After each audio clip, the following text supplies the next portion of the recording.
Hey everybody, this is Giancarlo Alino reporting for Sportskeeda MMA, and I'm happy to be joined by my guest today, who's going to be breaking down this exciting Bellator Rizin event that's coming up at the end of the month. He is the English voice of Rizin. He's Showdown Joe Ferraro. How you doing, Joe? I'm doing fantastic, Giancarlo. How are you?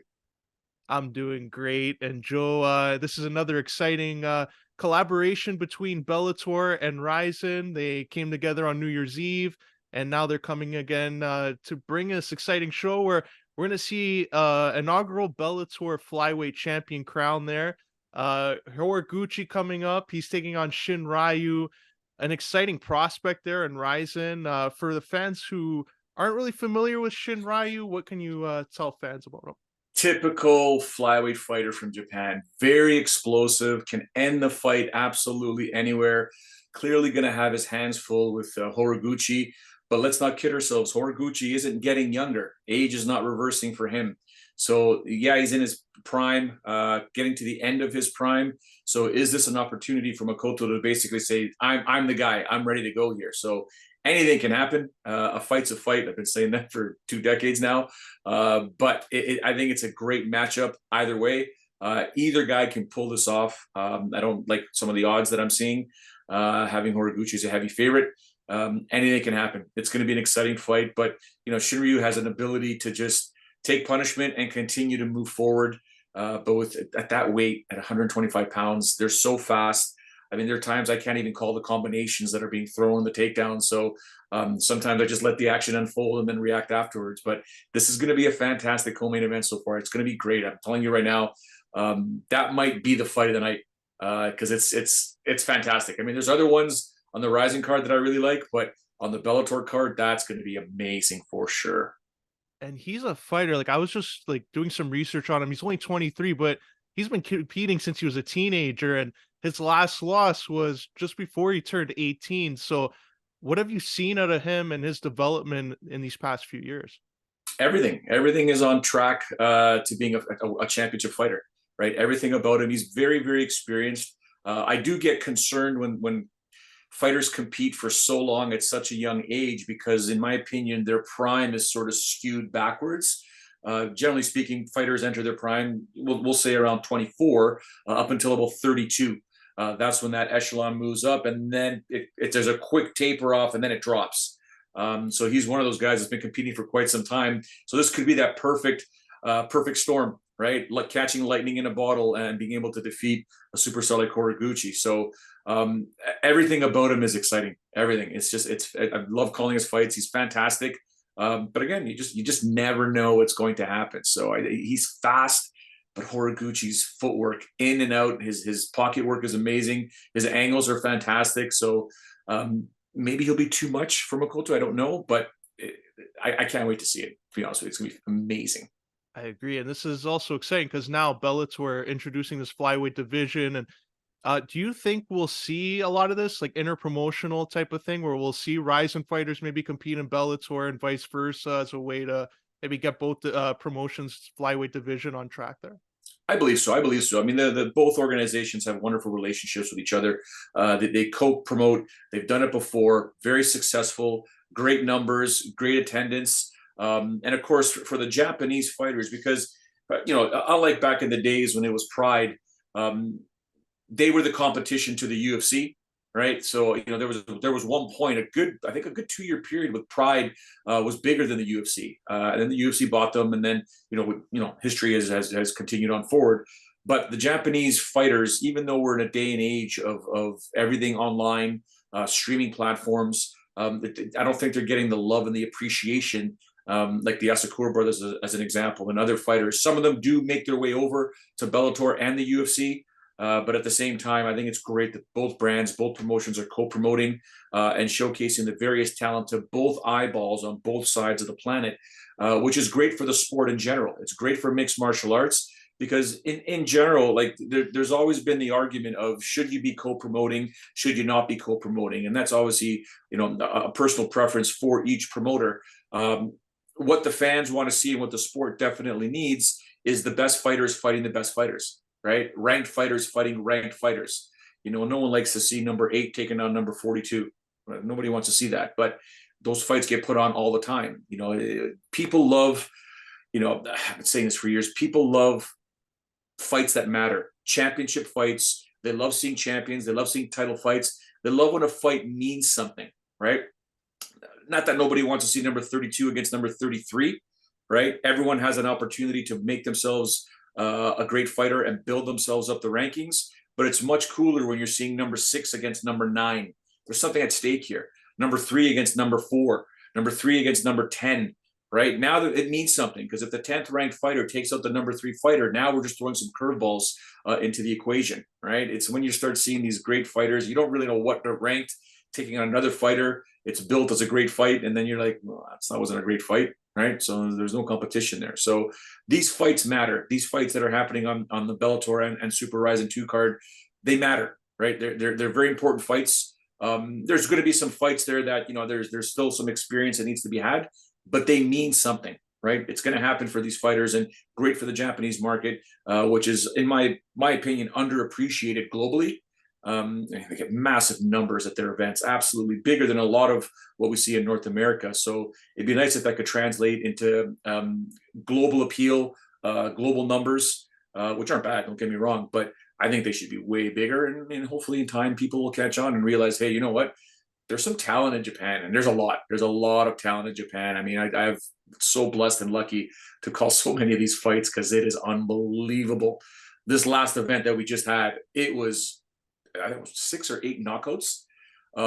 It was insane. And it's disheartening that a lot of the world didn't get to see it, although it was available for the whole world to see.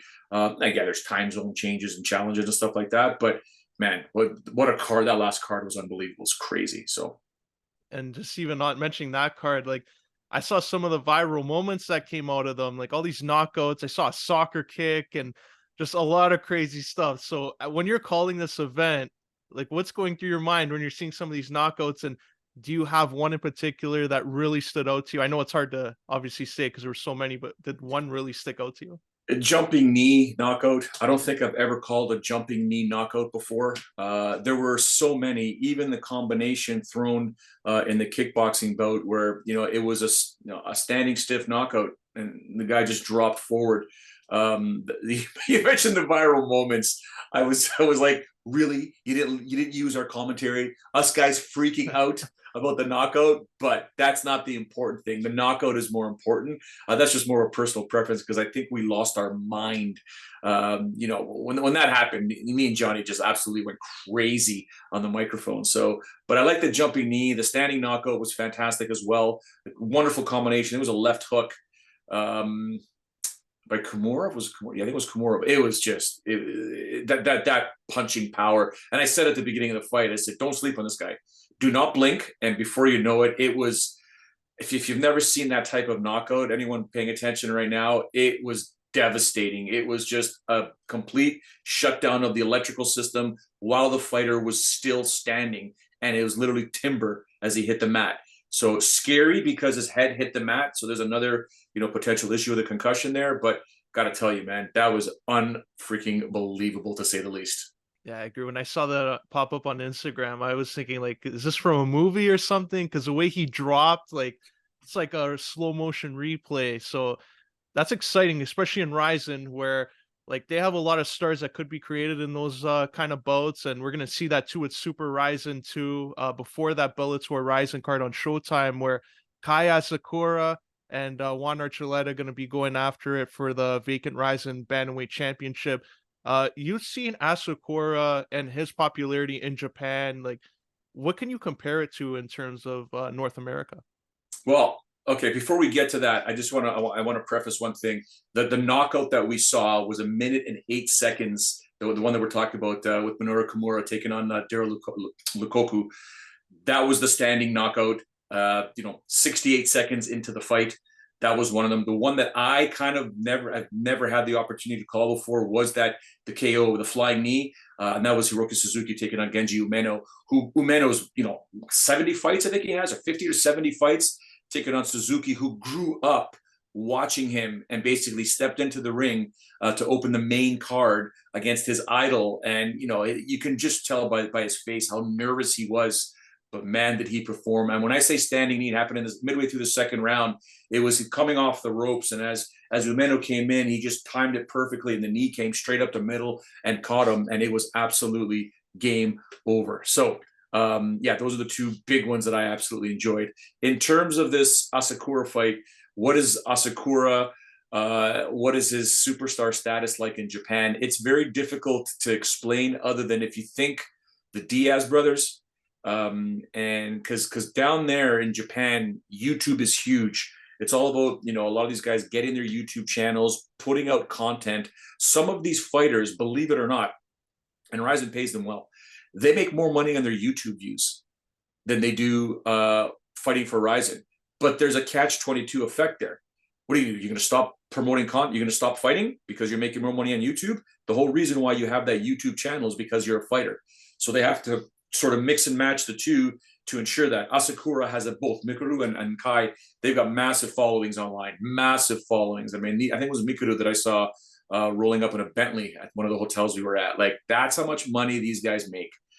So we're talking about superstar status where, again, think of the Diaz brothers, just without rolling with 25 deep in your crew. They roll deep, but not that deep. And when they are any appearance or performance anywhere they go, there is a massive, massive following for either of them. And Kai, very intelligent fighter, very, very fast, going to have his hands full with Archuleta, clearly. But he's one of those guys that's got superstar status written all over him. Yeah, the crossover effect has to eventually happen. He's not getting any younger, neither is his brother. It'd be wonderful to see them compete on Bellator cards more or other promotions. But man, these Asakura brothers are something else. Do not blink when they fight either. They're very, very scientific in their approach when they break down fighters, especially his older brother Mikuru. He's very scientific in how he breaks down opposition, and then they set a game plan. They stick to that game plan. Of course, there's obviously fluidity in terms of, hey, we can change it up, but they're very, very patient with their game plan, and 9 times out of 10 it works, right? So And this should be an exciting one. And then you got the super atomweight title fight: Sika Izawa, Claire Lopez. Is this a division? Because atomweight, we don't really hear too much about it in North America. Like, strawweight seems to be the cutoff in the UFC and even in Bellator. But do you think atomweight, like, that could be a division where in the next few years we can see more major promotions bring it on? why not, right? Why not? It's high caliber fighting, right? You watch Seika Izawa, she's undefeated for a reason. She's a champion for a reason. She's extremely young. She still hasn't hit her prime, right? She's beating up dudes in the gym, right? And she's an absolute submission wizard. Like, if she gets on top of an opponent, start the stopwatch. It's just a matter of time. And when she locks in a submission, something's going to break. She's ruthless. She's absolutely ruthless. Just think of the nicest human being that's got a killer instinct inside, and that's her. Like, she is an absolute pleasure to watch. There are times I may have caught myself not even commentating while she's fighting because I'm just appreciating what she's doing. It is so scientific. It's unbelievable. Highly recommend. I mean, Claire Lopez is going to have her hands full. Can Izawa be beaten? Yeah, potentially in the stand-up realm, but she's not afraid to throw hands either. She's throwing them with dudes in the gym. She's not afraid to stand and bang. So everything about her is fantastic, and I think she's going to be a starlet in this division if it continues to blossom the way it's already doing right now in Japan. If they can get it over to North America, there's a superstar in Japan right there. Big time. Absolutely big time. It's going to be exciting to see that Rizin event in Bellator versus Rizin 2. But just going to quickly transition to a couple of topics there. International Fight Week, the UFC held that, and you covered Robbie Lawler's career when you were at Sportsnet and got to see some of those legendary fights. He called it a career, retiring. Do you have any Robbie Lawler stories or fond memory that you remember of? My God. Yeah, I don't even know where to begin. I first met Robbie when I was with the UCC, so even before Sportsnet. There is a picture I have somewhere. Clearly, we're both very young because that was in 2000 or 2002. So it was a long time ago. Robbie and I had I won't say exactly the fun that we had with everybody. But he was just an amazing kid back then. And I watched him grow up into a man in the game. The picture's actually hilarious. I'm wearing a baby blue sweater. I think Robbie's wearing a t-shirt, and we're just hanging out in the weigh-in area where the ceremony was taking place. And we found our way to the bar. It was hilarious. So one of the nicest guys I've ever interviewed. You would never see it because his personal demeanor, the way he looks at you and talks to you, it looks very aggressive, almost mean. But it's just not. He's just ruthless. His nickname's Ruthless for a reason. He steps into the cage. He's ruthless. Outside of it, just a super nice guy. That was my experience with him at all times. Just anywhere and everywhere that I went, he always made time for me. Always, and that's just not Robbie. It's a lot of the fighters back in the day when I would be at events, but always took the time to stop what he was doing, to say hi, just catch up. What's happening in Iowa, what's happening in Florida, what's happening in Canada, what's happening in Toronto. How's the family? How's this? How's that? He was always like that. So obviously his fights with Rory McDonald are one thing. And his fights in general were always exciting. The Nate Diaz fight in the UFC, the Nick Diaz fight in the UFC is one that comes to mind. That knockout the first time, it was incredible. But in general, Robbie Lawler is a gem, an absolute gem. Always was, clearly a gentleman. But father time catches up with everybody. Eventually, you have to call it a career, and Robbie called it a career, and he's got to be Hall of Fame bound, if you ask me. Right, so. It's good to see that he went out on a win there. So Robbie Lawler retiring. And as we talk about retiring, another one you've covered extensively coming out of retirement and into grappling, George St. Pierre. They announced in December on Fight Pass that he's going to get into this and he wants to make this big. So if you were to be a fan here, like, who do you want to see him grapple in this big event? George. Every time George does something like this, my phone blows up and I don't even know what's going on. I haven't talked to him in a bit. And when that announcement was made, my phone blew up. You talk to me? What's going on? What's he doing? Who's he fighting? I don't know. I don't know. Like, I haven't talked to George in a while. I got a different gig that I'm focusing on. I got so many things outside of the UFC that I do. So listen, it doesn't matter who they pit him against. I mean, off the top of my head, I got a couple ideas, but I don't want to be someone that says something that shouldn't be said, right? He'll be ready. He's an athlete. I don't know how he'll do, if that makes any sense, because he's not getting any younger either. But the dude's a machine. The guy's an absolute machine. Confident, willing to do it, willing to risk his reputation, right? Clearly doesn't need the money, right? Doesn't need the funds. He's doing it because he wants to do it. George financially is well set, right? So he's set for life. If he ever gets married and has kids, they're set for life. Handle his money very, very well. It's George though, right? Giancarlo, it's George. What are you gonna do, right? He wants to do it. I can call him and say, dude, what are you doing? No. Why are you risking it? He'll just tell me to be quiet. I'm doing it. I want to do it. It's for me. It's not for you. Okay. All right. I'm supporting you. That's cool. Right. So it's George is George, but I'm going to be very excited to pay attention to that and see how he does. George can play it smart, right? George can submit you very, very quickly. But if he senses danger, he's going to be patient and methodical. And that's what happens when the clock runs out sometimes. People would always say, oh, his fights go to a decision. Yeah, but you're not defending the title, right? It's not your belt on the line. You can say whatever you want that you'd go into a fight and go for the knockout and go for the submission. No, that's up to a challenger to do that. And whoever's challenging George here, it's incumbent on them to get that name on their resume that they submitted George St. Pierre or did whatever to George St. Pierre. It's not up to George, right? George has a legacy. So look for George to go for that submission unless he finds danger, and just to play it smart, get his points, and then take it from there. And this is also gonna like open up the door here, because let's say it becomes really successful on Fight Pass. Like, do you think the UFC would experiment with including a grappling match? Like, let's say it's GSP and like an Anderson Silva, Khabib Nurmagomedov. Do you think they'll include that at a UFC pay-per-view, or do you think it's best to keep them both separate? I think it's best to keep them both separate, but that's not to say it can't be done, right? Because the UFC is the ultimate fighting championship. These are grappling events. That's not to say you can't promote it. It'd be smart to do so. But in doing so, you've got to be careful. You also have to deal with the licensing and the regulations, right? You got to deal with the commissions. Will they allow that?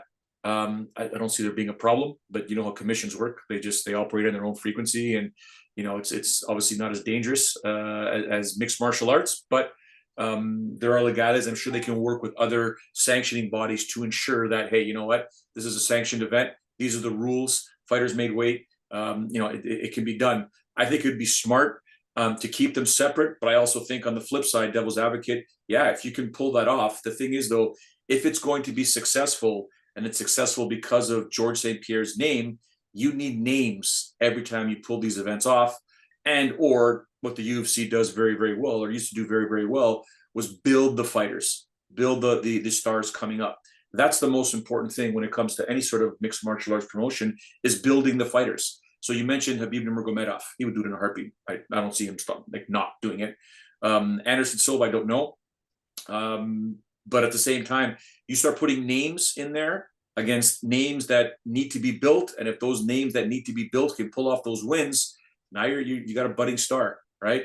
So the science behind the promotion of athletes and the promotion of fighters and events is there. The UFC clearly has done a wonderful job over the, since '93, doing, well, not that long, but long enough, right? So it's just a matter of being intelligent about it and how you want to do it, right? So, And should be exciting to see whoever steps up to the plate there and takes on GSP. They'll definitely bring in subscribers there for Fight Pass. But Joe, before we wrap up here and let you go, how can our viewers here at Sportskeeda MMA stay up to date with everything you're doing and follow you on social media?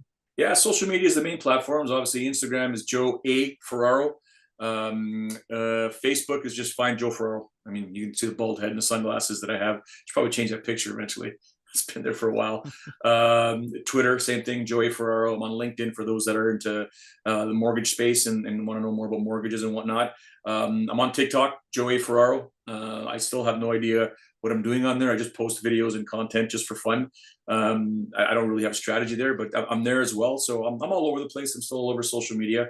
I don't partake and follow as much as I should, but I know that there's power within it, so I use it and I have a good time. Whenever I get messages or comments, and I try to reply as quickly as I can, or depending on where I am on the planet or what I'm doing, because as you know, there's a lot of soccer stuff in my life.